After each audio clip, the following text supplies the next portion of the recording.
And from that, some report there on ODM intrigues, if we may call them that. Let's introduce our guests. Ngunjiri Wambogo, political analyst, and Honorable Gladys Wanga, who's Homa Bay Woman County Rep. Woman Rep. What did I just say? Yeah, Woman Rep or County MP. County MP. Yes, so County MP. Thank you for joining us both. Let's start with you, Ngunjiri, and that press conference there. So Ababu did say these words. And first, the media has been blamed for it, or I don't know how we changed that script. But it was interesting to see him come out to actually say, you know what, there's no problem. But it's also very notable that Ababu did not speak. I mean, and I could be wrong. Yeah. My personal opinion watching that clip is, I don't think that whatever drama is happening with Ababu is over. You could tell he wasn't happy, even in the middle of that press conference. Ababu has never been one to shy away from saying what he thinks. Had he been sorted on the issues that had made him make the comments he made, he would most probably have made a statement in that press conference. Yeah. The fact that he kept quiet throughout, the fact that we haven't had him say anything since, the fact that he hasn't disowned the 6 other members of parliament who held an earlier press conference, says this particular movie is not finished, in my opinion. Yes. It's not finished. And it's, of course, the comment about media is an exit. The court leader had to come out, had to figure out somebody to put the blame on that issue. I think media has also been very kind, that they actually haven't played those clips back to actually confirm that he said those things. So this movie is not done yet. It's not done. Ababu is somebody to watch. There. Yes, that disquiet is still there. Yep. Wanga? Well, Sophie, what I'd like to say about Ababu and what has been happening lately is, and as Ngunjiri has rightly pointed out, Ababu is not one to shy away from speaking his mind.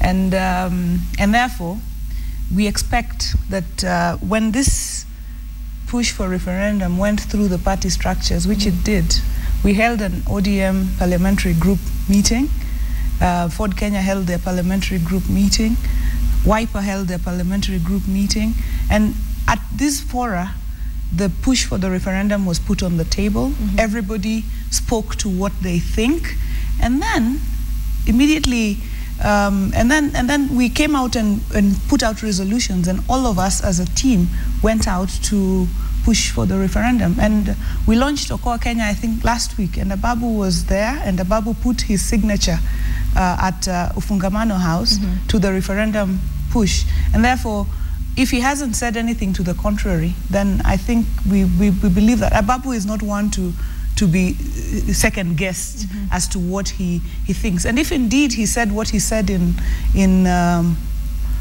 what is reported that he said in Budalangi, that we must first hold party elections before we have a referendum, then you know, that is a surprise to all of us in the party, because if last Wednesday he was at Ufungamano putting his signature on the push for referendum, and then there is that sudden change, then, you know, there is failure of understanding there. So there might be, and as Ngunjiri correctly pointed out, the media should put up the clips of him actually saying what he is said to have, you know, said. And if he indeed said it, then we must all, you know, look back to him and ask him what has changed within these few days. Because his biggest issue is and appears to be the double standards. He's citing that on one hand, there's even calls to disband the IEBC. On the other, you know, even just carrying out elections as a party, that has proven to be a huge task for ODM. So what is the plan with the elections right now? Yeah, and when we say double standards, I don't quite agree, because I don't see where the double standards come in. ODM had botched party elections. That is the truth. And we have apologized for it. And we have said it shouldn't have happened. It happened. And we have said, the party leader has said, we're sorry for what happened. And we set up a team, a transition team, in which Ababu is a member, and we are expecting that, you know, they did give us a report, and we are expecting that this transitional team that was set up gives the party a way forward on how we move on the matter of elections. And I think where the media comes in a bit is for example, reports that there are already lineups with you know, Kajwang as chair, and this was reported in the Star, I think yesterday. Kajwang is chair, I don't know, Nyomo, so there's no Secretary lineup, General. There is absolutely no lineup, there is absolutely no list, and this is, I think, what our party leader was referring to when he said the media should not play up, because this is the kind of report that can jolt people like Ababu and so on, who are, you know, who are still pushing for, who we are hoping will give us the way forward in terms of where we move next with the election. But the election and the referendum, elections of the party and the referendum are two different things. Gunjuri, because we're hearing from, it's not the media talking about the double standards, it's the members in ODM that are saying, why are we saying one thing and doing a different thing? I think what we need to do, what we need to first accept is Ababu's concern, and I can actually understand where he's coming from. Right. This referendum is going to make people's political careers and break some. Now, Ababu is an ambitious guy. He wanted to be Secretary General. He could have gotten Secretary General. I mean, if that election had actually gone to its conclusion, I agree with Ngumo. He was going to get it. He was going to go in. So what has happened is that Ababu starts to realize that, look, over the next 1 year or 1.5 years, as we prepare this referendum, we're in a hiatus of sorts as a party. And what the former PM has done is actually very smart. He has completely redirected people's attention from the ODM, from the House disorganization of the party. Because even as of this moment in time, we still have, within the ODM structure, it's still not clear who does what. We have a transition team that has 2 people who are running against each other, sitting on it in terms of the SG. We haven't had, it's not farmed up. And what Ababu is realizing is that every day, every month that goes on, whatever influence and whatever momentum he had built up for his campaign is most probably dissipating. And what he's realizing is that by the time we do this referendum, there's every possibility that new faces will have emerged, that rearrangement or reorganization will have been done within the structure, both within the ODM as a party and within the coalition, within the opposition coalition. And this is not just specific to the opposition. This is going to happen across the board. It's going to happen within Jubilee. Referendums are very interesting times for political players. It is a time when, because you really don't have anything at stake as an individual politician. You are now going flat out to be noticed, to be recognized, to put your point out. We have seen people like Boni Halwale, who actually is not in ODM, starting to become a very prominent member of around around the PM. We have got Tangula, who is not in ODM. Now, if this, for example, if this particular referendum ends up in Okoa Kenya Party, you know, and it's been known to happen. In 2005, we ended up having Orange Democratic Party from the Orange movement. Ababu is wondering, if something like that happens, and I'm not even in ODM, I'm not even farmed up in ODM, what's going to happen to me? And I've got all these other people from Western Province. And the truth of the matter, as sad as it is that we still have a country that's whose politics are run on regional chieftainship, for lack of another word. And he's looking around and he's seeing in Western, I need to hang on to this thing so that when we are sitting in a table, I have my title, I have my position, and I can negotiate from that position.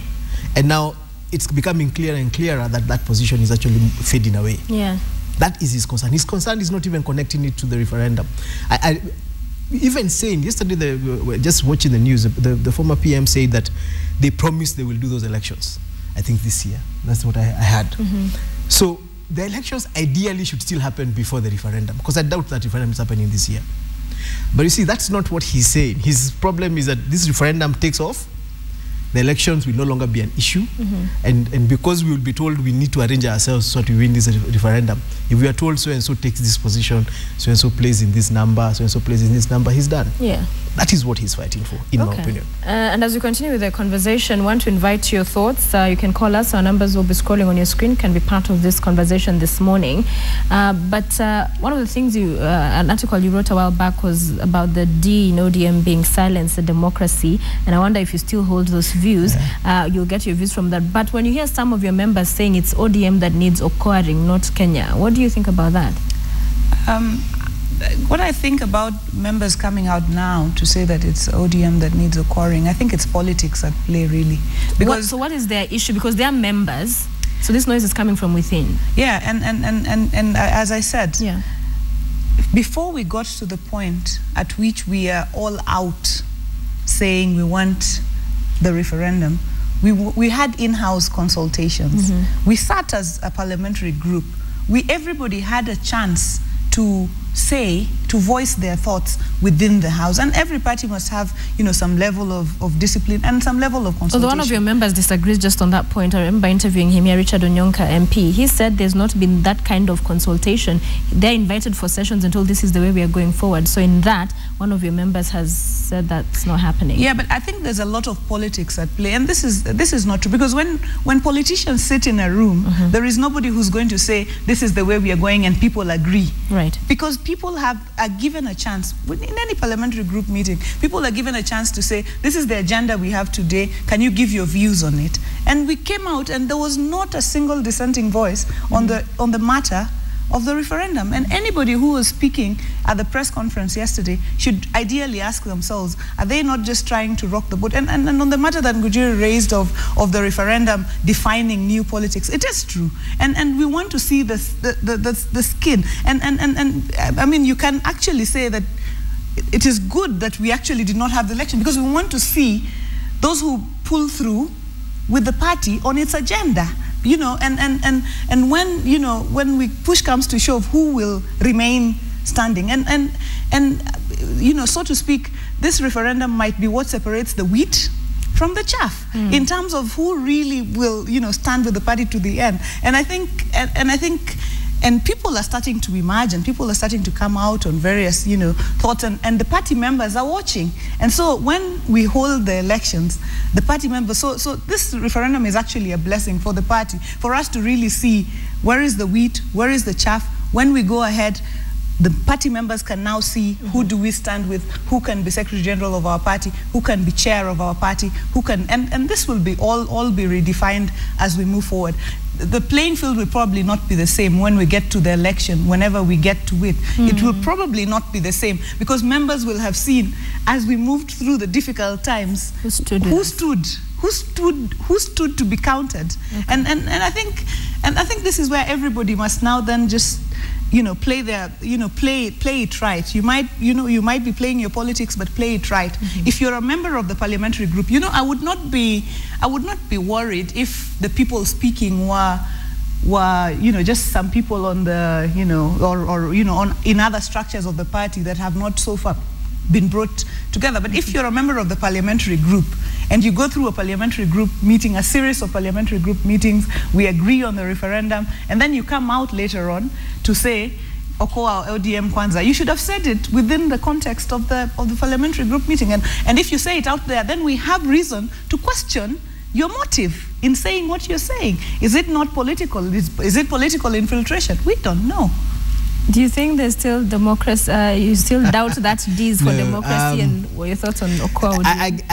No. I don't think we actually have any party in this country that has democracy. So to speak. Okay. I guess the reason why I was so hard on ODM is because they have tried to position themselves and present themselves as a democratic party.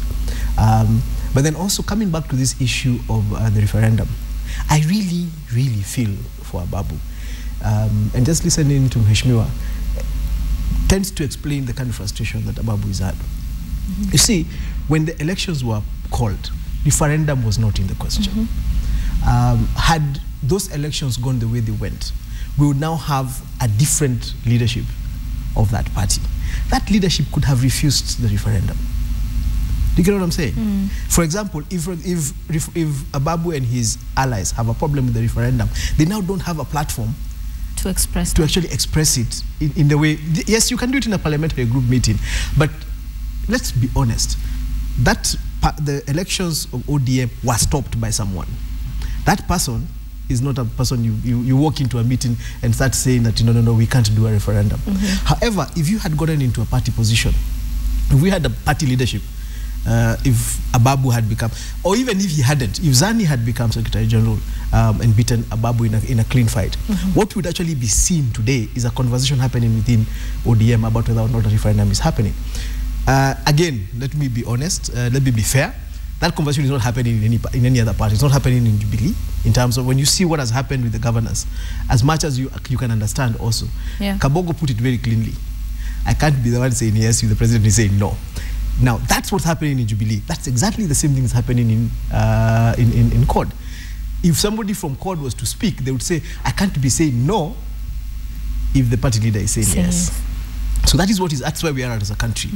My dissatisfaction and my concern comes now because we've picked up this issue from Ababu's, from the position of what we have been seeing in the Unity press conference, as it was called, is that I feel very strongly that the conversation of Ababu and whatever is happening is still the old generation, new generation politicians having a competition about who's actually going to determine where ODM specifically, or where CORD specifically, goes from here. Referendums are amazing opportunities to build yourself. Again, somebody like Ababu would have been, he's always been called general, even when I was in the party. This would have been a terrific platform for him to build himself. And I have a feeling if he had been SG, he would have pushed this referendum completely. Why? Because it builds him. By the time you're done, he'll most probably have completely consolidated his networks, whether it's in Western Province or nationally. Now, he doesn't have that opportunity anymore. And he realizes that it doesn't matter what he does, he will not benefit from that consolidated vote as he would have, because he'd just be a member of parliament like anybody else. I just want to intervene on the matter of if Ababu was SG, he would have pushed the referendum. I mean, Ababu is generally, that's his name. Whether he's SG or not, he has a role in this referendum. I mean, he has a place. Ababu has built a name over time, isn't it? So he can still push. I mean, he can still push the referendum. He can still define himself around the referendum. I don't think that being SG would have made him push better than he pushes as a regular member. And he's a strong member right now of the transition committee. They are co-secretaries with Zani. So Ababu still has a position that has a name in the party. But that's a position that will not last. That's transition. In fact, to respond to Mheshimiwa, that is a problem. Ababu, and she confirms, Ababu has built his name over time. He has stood out, he has led. I mean, I remember 2008. And in 2008, I was very annoyed with Ababu when he was refusing to swear, to take the oath of office. Ababu has been in the trenches. He has done his part. Today, he co-chairs a transition committee with Zani, who we don't know where she came from, who hasn't built the same kind of credibility, street creds that he has, who doesn't have the kind of political background he has. They sit at the same level. And that decision was not made by Ababu. It wasn't made by the delegates. It wasn't made by the membership of the party. It was made by a certain group of individuals. And that's the problem. That despite, it doesn't matter what Ababu does with the referendum, the decision that made him a co-chair with somebody who was picked up. I'm not belittling Zani in any way. But if you're going to compare her with where Ababu has come from, they're miles apart. Different leagues. But now they're equals. And not because delegates or members chose them to be equals, because they were made equals. There's something you said earlier on, that there are certain people, of course, who did not want those elections to happen. That's why they were botched. Do you get the sense, Mheshimiwa, it's the old guard refusing or not ready quite to let go of power, hence this squabbles, if we would call them that, or push and pull a little of that we are seeing? I don't really think anybody was not ready to let go of power, because in any case, when you're talking about the old guard and the new, the people who were running for Secretary General, for example, there was no old guard because Nyong'o had stepped out. So Zani was running against Ababu. So really, Zani, for me, is not old guard. I mean, Zani is new and fresh as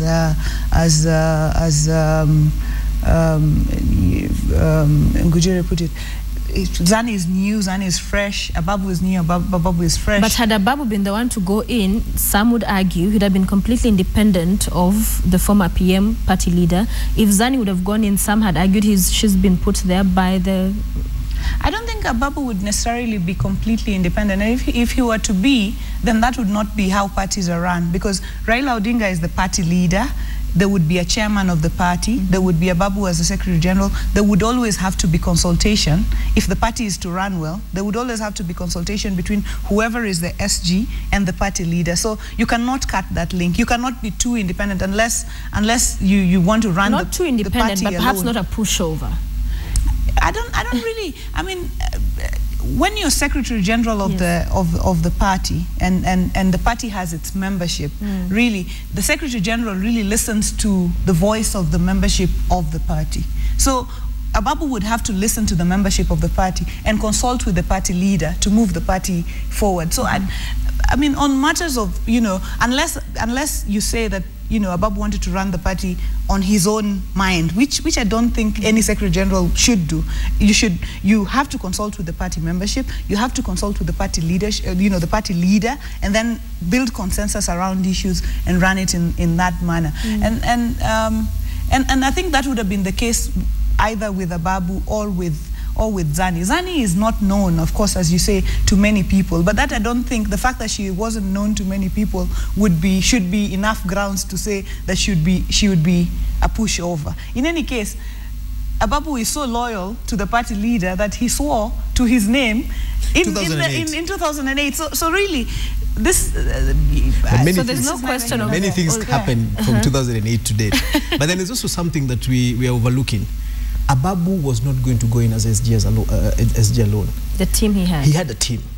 And that was, interestingly, because I remember, I actually walked out of ODM on that day, the day those elections were botched. Why? First, I supported that team. I had known that team. I'd worked with that team during campaigns. And part of the mistakes that we had done during campaigns would most probably have been sorted out if that team had taken over. There was Nanok, who is the governor of Turkana. There was Joho. Then there was Ababu. And then he had a whole lineup.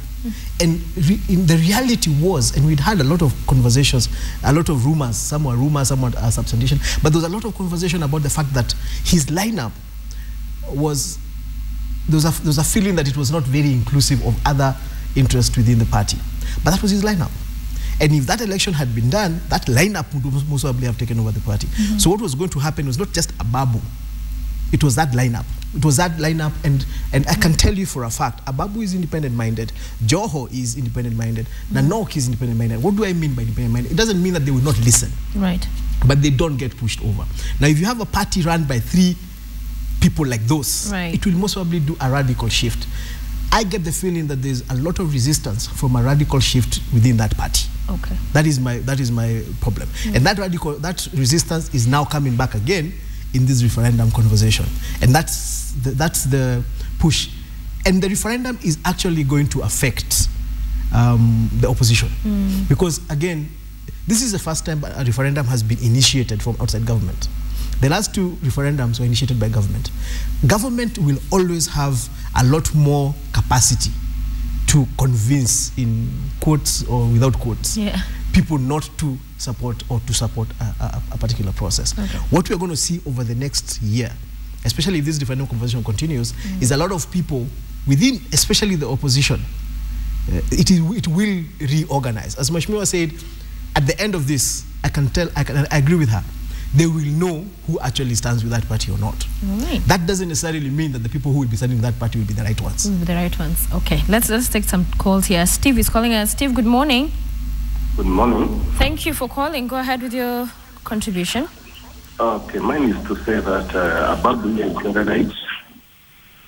And I think if you look at the average age of youth in the party leadership in ODM is about 6 years. So it means the youth have no space. If you look at Namamba right now is in the mid-30s, and if he doesn't read now, when is he ever going to read? I can tell you for sure, if ODM, and to a large extent CORD, because anyway ODM is CORD, if it goes to the next general election with a lineup of people, aged 65, 70 years, they will have a very difficult time trying to beat Jubilee. That one you can take to the bank. And for this not to happen, they have to see, to wake up and smell coffee and give you the chance. If you don't give Namwamba a chance now, when he's a brilliant leader, when is he going to ever read surely, even giving him that Secretary General's position? Okay. These are the people who are likely to join the Jubilee side, which is saying that we need to cap the age of a presidential candidate to 65. This is going to gain traction. It is going to gain popularity because it means leaders have to be forced out. ODM is now turning out to be Kanu, where you are led by very old people and use head no role to play except to be with wingers and people to harass other people. Thank you. Your point is made. Thank you. Thank you so much for calling. Raphael, good morning.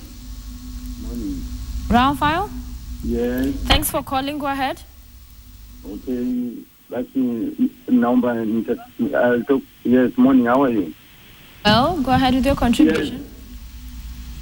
Okay, mimi nataka kusema hivi kuhusu hayo mambo ya chama cha ODM ni kwamba Ababu na Mwamba tungeomba tu atulie kwanza, asianze kuleta mfano mbaya kwa chama, kwa sababu yeye ni watu viongozi ambao tunaangalia, na tayari hizi ninavyoongea hivi ni kwamba mimi ni mwanachama sugu wa chama cha ODM, wananchi mzalendo wa chama cha ODM.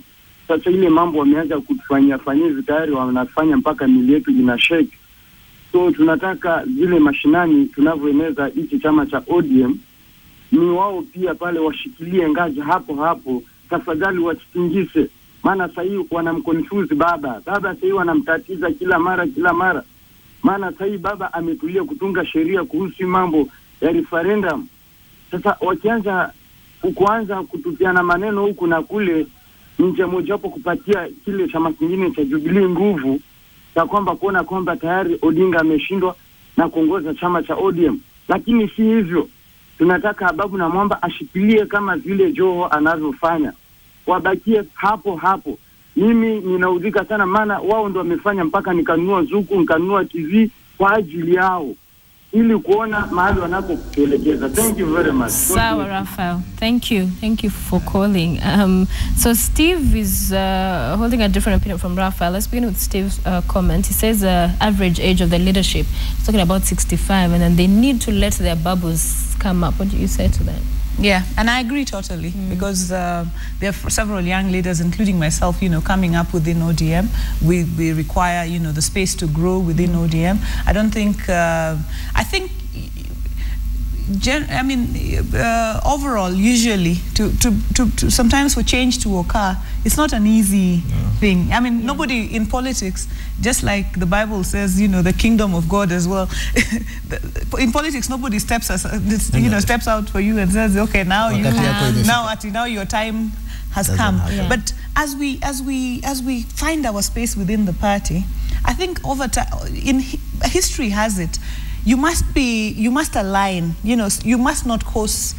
I don't think you should pull in opposite directions for you to create your space. I think you must create your space while aligning yourself to the vision of the party at any given time. So you must find a way of creating your space, but while aligning yourself to the vision, not necessarily pulling in the opposite. Because when you pull in the opposite direction, you're more likely to fall. And you've heard what Raphael is saying, that as a member of the party, he wants us to align so that we push in the same direction. And members of the party will see that you have supported the party to get where it is, and therefore you actually require the space. And that is why, for example, Ababu got the support he did when he wanted to run for secretary. Not because he was pulling in opposite direction from where the party was going, but because he always complimented efforts of the party to go to where it needs to go. So I think that is the age is neither here nor there. And I think anybody who's proposing to cut presidential age to 65 really is being myopic and retrogressive in my view.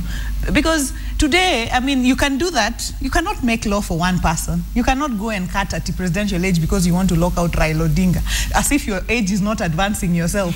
Because every year, everybody is advancing in age. You're adding a year every year. And so I think the question of age and putting it as a referendum question is retrogression, really. And I don't think it's, you know, neither here nor there. But on aligning and on young leaders coming up within the party, I agree totally. Okay. We have to, you know, move where we would like to. Ngunjiri, I'll let you contribute after the break. Let's go on break and we're back in a few.